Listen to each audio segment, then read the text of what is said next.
Sports Talk with L-Beasley. It is Friday afternoon here in Detroit, Michigan for me. And as you guys know, Friday is the last episode that you'll see of me until Monday of next week. It's generally when I do my, basically my pre-weekend game analysis, for college football and NFL games. That's just coming up. I give you some games that I'm looking to watch and some games where I'm looking for some upsets. Just give you my all-around analysis. So nothing has changed. That's definitely about to happen. But I just briefly want to discuss the Thursday night football game that happened last night between the Cleveland Browns and the Baltimore Ravens. Baltimore Ravens beat Cleveland Browns 23-16. No surprise that they beat them. I picked them to win. But at the end of the day, like I said, a win's a win. Never going to say it's not unless I know you blatantly cheated like the Seahawks Green Bay game, but we're not going to discuss that. The thing that bothered me about the Ravens was I still felt like they played down to the level of their opponent, which was the key thing that I said I did not want to see the Ravens do. Because to me, like I said, no offense to Cleveland Browns, do y'all have potential? Yes, but is your potential should be matching up with the Baltimore Ravens? No, it shouldn't. Baltimore should came in there and tore you apart.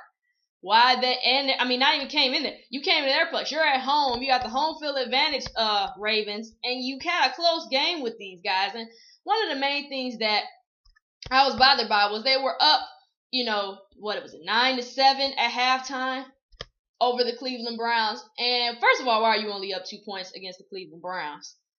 Second of all, once again, I still feel like you're playing down to your opponent's level. But like I said, not only that, in the third quarter, you caught, that's when the Ravens basically caught fire. That's how they ended up getting the 23 points. But the thing that bothered me was in the fourth quarter, Ravens didn't score at all. And, Cleveland was forced to settle for 2 long 50-yard field goals. But at the end of the day, what if Cleveland turns those 50-yard field goals into points, like literal points, like touchdown points? Now we got a game on our hands. If not a game, maybe even a upset. So that was the thing with me. Like I said, you're playing down your opponent. You're not scoring. Like I said, I'm not expecting you to score 3 touchdowns per quarter. I'm not saying that. I'm just saying I would have liked to see your defense take care of business, which, like I said, in a way that they did, because you did limit them to field goals. But like I said, in the end, going into that fourth quarter, what if they turn those field goals into actual touchdowns? I said we got a game on our hands, or we have an upset, and then what you gonna do? So that's the thing I kind of felt like with, I felt with that game. Like I said, a win is a win. Never going to say it's not. But I kind of felt like they played down to the level of their opponent. And, Cleveland just, being the team that they are. I mean, like I said, they're on 4 for a reason. They can't really score, consistently, and they can't defend consistently. So, like I said, they're on 4 for a reason. But like I said, for this to almost even be a game is ridiculous. It should not have happened at all. And that's what disappoints me. And then, like I said, people I know, Joe Flacco, with the exception of the interception that he had, he had a great game. Threw for 356 yards, had 1 touchdown. And like I said, he was impressive. But don't blow it out of proportion. And that's something that I often see. I saw that a lot on Twitter. Oh, he's playing great. I'm like, okay, yeah, he's playing great. But it's against the Cleveland Browns. I mean, it's no different than when I said about the Giants when they beat the Carolina Panthers and Eli looked great. And it was like, not to say Eli's not an elite quarterback, because he is. But at the end of the day, don't blow it out of proportion. Don't start getting all crazy. Oh, he's just playing phenomenal. It's against a weak defense. You give me that much time in the pocket as Eli got, and that horrible coverage from the secondary, I do well too. Just like I feel like I would have did well against the Browns. So that's my whole thing. Just don't blow it out of proportion. That's the thing I'm always concerned about. Oh, Flacco played great against the Browns. I mean, shouldn't he be doing that anyway? And like I said, Flacco says he's an elite quarterback. Well, he need to play like one. Did he play like one? I mean, yeah. So like I said, with the exception of the interception, but, like I said, let's see what you do against 49ers. You know what I'm saying? Let's see what you do against New England again, because I'm pretty sure you guys have faced them. Let's see what you do against a team like the Packers. Let's see what you do against a team like a Bears. Let's see what you would do against teams who have legit defenses. That's what I look for when I'm trying to see who's going to do what. Like I said, I'm not looking at your Cleveland Browns game footage like, oh, yeah, this guy's elite, because I can be elite against Cleveland Browns. I'm just saying. No disrespect to Cleveland Browns. I'm just saying. That was ridiculous. So don't blow that out of proportion. Like I said, good game by the Ravens somewhat. Like I said, a win is a win. Not going to take that away from them. But I still feel like they played down to the level of their opponent, and I look forward to seeing what they're going to do next week as well as the Cleveland Browns. Can they finally get a win? Moving on to college football for this weekend. It's a couple games that I'm definitely looking forward to. One of them being the Baylor Bears versus West Virginia Mountaineers. I'm looking forward to that game, man.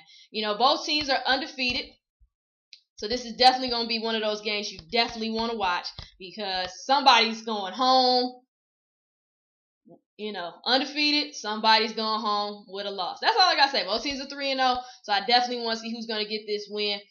Baylor has been really quite interesting to watch because, I didn't think they were going to diminish after RG3 left, but, I didn't expect them to have a high-powered offense like they did with RG3. And, they've been thriving behind senior quarterback Nick Florence. And like I said, after losing RG3, not did they lose RG3, they lost Terrence Gainway, their rusher, and they lost their leading receiver, Kendall Wright. So, it's nice to see them doing well. Like I said, I think Florence has thrown for about at least 300 yards and 3 touchdowns in each of the first 3 games, which has been highly impressive. He has been picked off, in the twice each of the past 2 weeks, I believe. My memory serves me correctly. But at the end of the day, like I said, he's still been doing well. And like I said, they've been playing well. The only thing I have with the Bears, they have allowed 492 yards per game, which ranks 116th out of the 124 FBS schools and last among major conference teams. That's not a good, and that's one of the things I'm kind of watching with them. Like I said, West Virginia has still been a team to watch. Like I said, West Virginia has come back as a high-power offense, definitely doing some things through the passing and rushing game. And that's one thing I like about West Virginia. They're very versatile, but at the end of the day, they really do well in the pass, and that's what I want to see. Baylor, can you defend West Virginia? So I'm definitely looking forward to this game. Both of them have quarterbacks who have already thrown for over 1,000 yards and, multiple touchdowns. So definitely looking forward to that. Like I said, looking forward to watching them, their receiving core and their secondary. Because like I said, this is going to be an interesting game as far as the air is concerned. Because like I said, both quarterbacks have thrown for over 1,000 yards and have all thrown for multiple touchdowns. Like I said, they both have nice receiving crews. So definitely looking forward to this game. West Virginia versus Baylor. Looking forward to that one. I'm also looking forward to just Wisconsin and Nebraska. And the main reason I'm looking forward to Wisconsin and Nebraska is just basically because both teams have the same record. They're 3-1. But Wisconsin, as most people know, has struggled. Monty Ball, he has been cleared to play for Wisconsin, which hopefully is a good sign. Because he's been, his draft stock has dropped tremendously since the season started. And, like I said, I never want to see anybody, get hurt, whether it's on the field or off the field. Like I said, he suffered a concussion last week against UTEP. So I'm really just looking to see how they're going to play. Nebraska, like I said, 3-1. I really just want to see what they're made of. Because my thing with Nebraska is, yeah, you're 3-1, but who did you play? Arkansas State? You're supposed to beat them. And like I said, no offense to, like I said, Nebraska, before, even before they got to the Big Ten, they were a nice team. And like I said, it's nice to see them finally, kind of starting to get a groove going now in the Big Ten. But I just want to see what they're going to do against Wisconsin. Their only loss as far as Nebraska was to UCLA. So now I really want to see who was an actual team who could, compete with them. So I really want to see now, what are you going to do against another team that can compete against you in Wisconsin? Have they been doing great? No, not necessarily. But at the end of the day, they both are 3-1. And I just want to see how Wisconsin is going to bounce back from everything they've been going through. And I want to see how Nebraska is going to play against a competitor. Because last time they played against a competitor, they lost. The other game I'm looking at, Tennessee and Georgia, is another game I'm looking at. Tennessee and Georgia have been an interesting team to watch, just for the main fact that, that's the SEC. And not only that, Georgia is 4-0. So I want to see if Tennessee can cause an upset and, send Georgia home packing with a loss. Or really not home because they're playing at Georgia. But just seeing if, they can send Georgia back to the dorms and back to school with a loss. Like I said, Georgia's been impressive. Tennessee's had their moments. But really just want to see who's going to get this win. Like I said, I personally still think Georgia going to pull it off. But we all know how Tennessee is. They can pull upsets at any time. And then moving on to the other big game that I really can't wait to see. Ohio State versus Michigan State. That is the game that I am definitely probably the most looking forward to.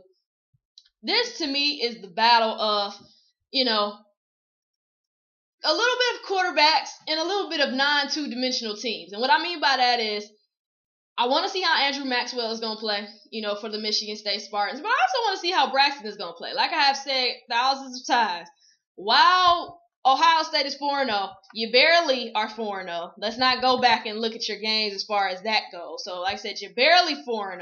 But not only that, I really just want to see if Braxton can. I want Michigan State to challenge Braxton to beat them with his arm. That's what I want to see.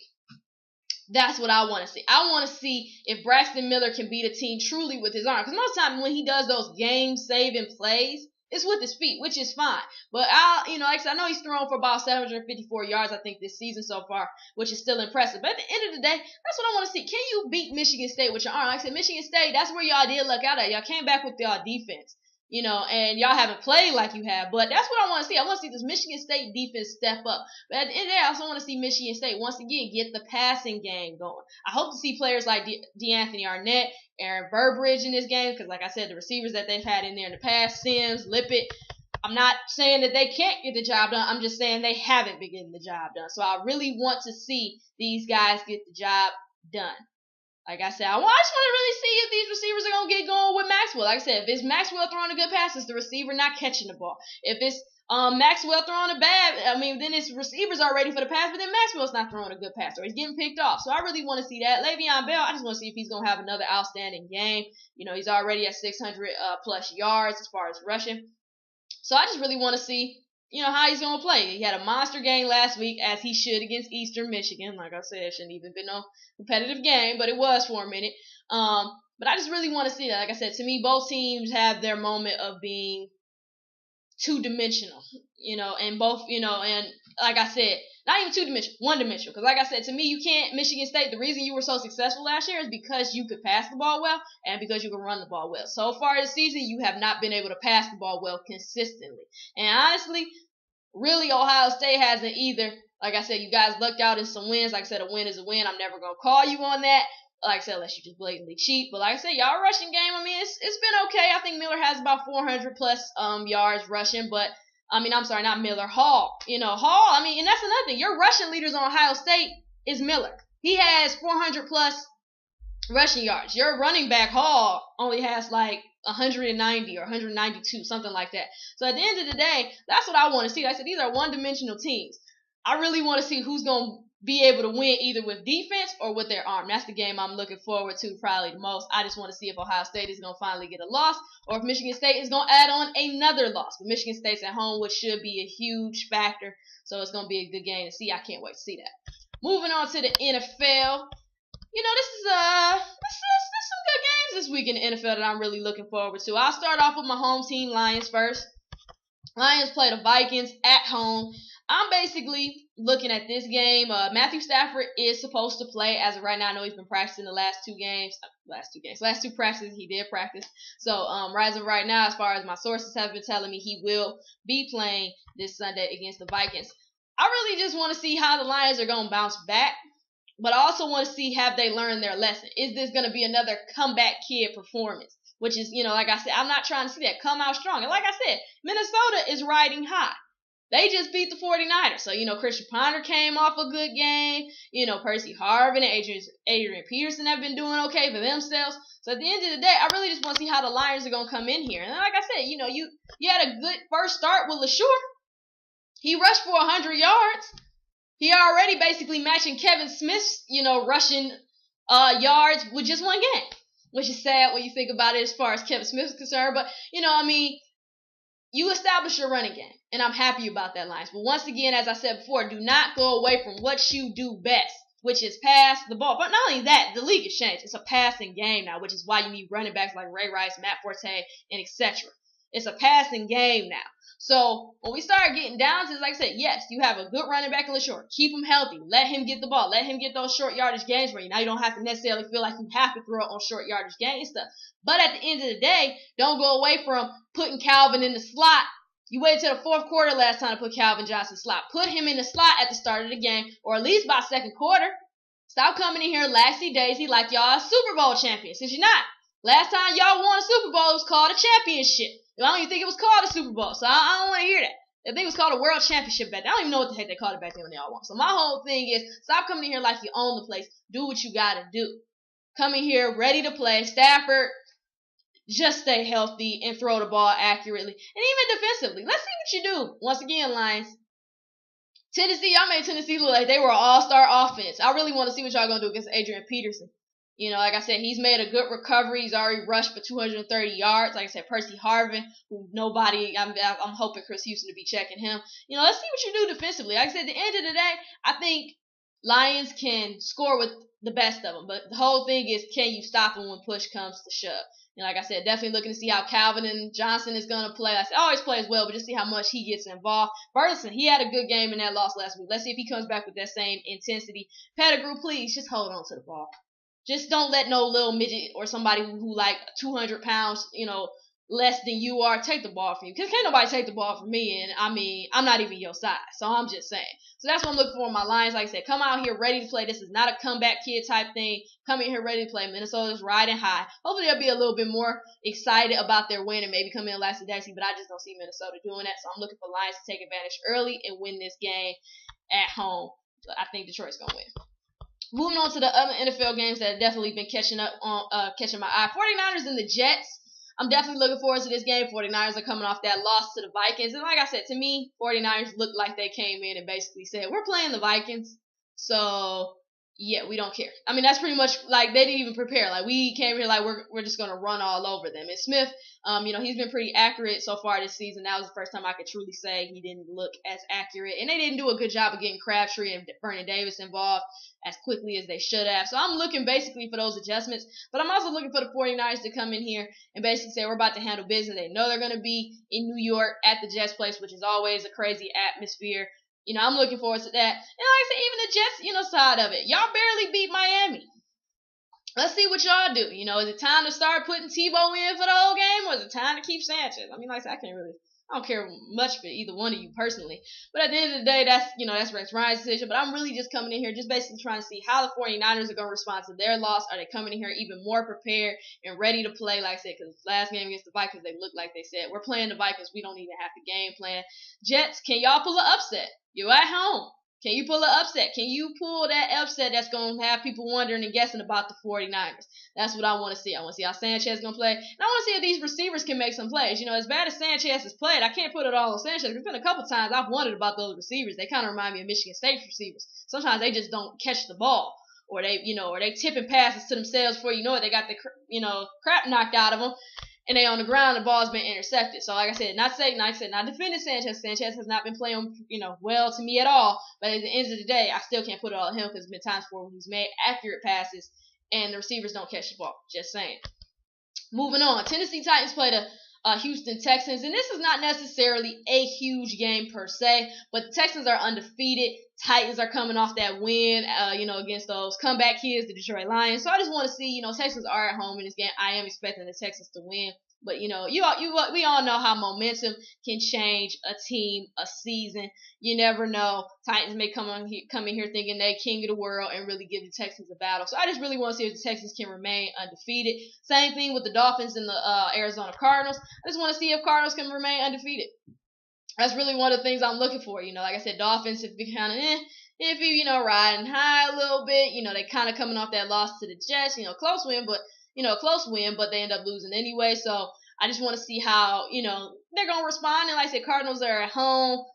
Cobb has been playing fine. So just want to see how, the Arizona Cardinals are going to remain undefeated. The other game I'm looking forward to are the Saints and the Green Bay Packers. I'm looking forward to this game because these are two teams who basically recently won Super Bowls in the last couple years, and both teams are struggling. Now, we all know the Packers got cheated. Technically, the Packers should not be 1-2. They should be 2-1, but unfortunately, because of Roger Goodell and his decision, Packers are forced to be 1-2. Saints, as most people already know, are 0-3.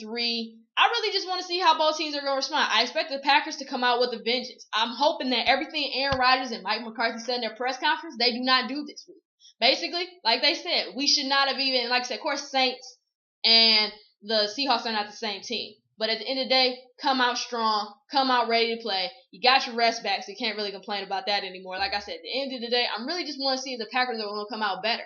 I want to see if that offensive line is going to protect Rodgers because that was one of the huge problems. And once again, with the Packers, you still have no running game, which is starting to hurt your team. Because like I said, Packers, one of the things that made you guys deadly, you guys were two-dimensional. You could throw the ball well, and you could run the ball well. With Benson, you guys aren't running the ball well. So I'm looking to see that Saints. I just really want to see the Saints come together and just, try to put one win together. Like I said, it would be nice to do it against the Green Bay Packers as far as for them. But we'll see what happens. But that's another game I'm looking forward to. Can the Saints finally get that win? Or will the Packers triumph in that one?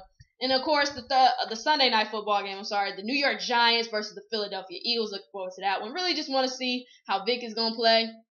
Who's been playing inconsistent, how many turnovers the Eagles are going to have. And I just want to see how the Giants are going to continue to do. Man, it's been doing well this season, already throwing for over 1,000 yards. Just want to see if they're going to continue what they've been doing as well. So Like I said, those are mainly the games I'm looking for. Like I said, all NFL games for the most part are legit games. But at the end of the day, those are the games that I'm looking forward to. If you want to know my pregame picks as far as who's going to win each game, be sure to follow me on Twitter. I remember my Twitter contact information is on the credits at the end. That's going to do it for me. I hope you enjoyed this pregame weekend analysis show of what's going down in college football and NFL this weekend. Let me know if you agree, if you disagree with anything I said, starting from Thursday Night Football to college to even those games coming up this Sunday. Just let me know what you think. Do you agree? Do you disagree? If there's a topic you want me to discuss that I have not discussed, let me know. I would love to discuss it. If you want to be a guest on my show, please let me know. We can get you on Skype. You can be a video or audio guest. Always happy to have a guest on my show so we can have a good discussion or a good debate, whichever you prefer. Let me know. All my contact information is on the end at the credits. I cannot stress that enough. Follow me on Twitter, friend me on Facebook, email me with questions, whatever the case may be. You also, can you please, guys, I'm telling you guys, please go to moneyballsportswear.com. They are a huge supporter of Sports Talk with L-Beasley and just me, Lauren Beasley, period. So like I said, please go check them out. You're going to love their clothes, affordable prices. Like I said, if you like Nike, you like Under Armour, stuff like that, you're going to love Moneyball. I'm telling you. So go check out moneyballsportswear.com. The only way to ball is Moneyball. I said this won't be the last time you see my face. I will see you guys on Monday to discuss that Monday Night Football game that I'm looking forward to, as long as some of the other games that happen over this weekend, and basically give you a little post-game analysis. So I'll see you guys Monday. Have a good day, guys.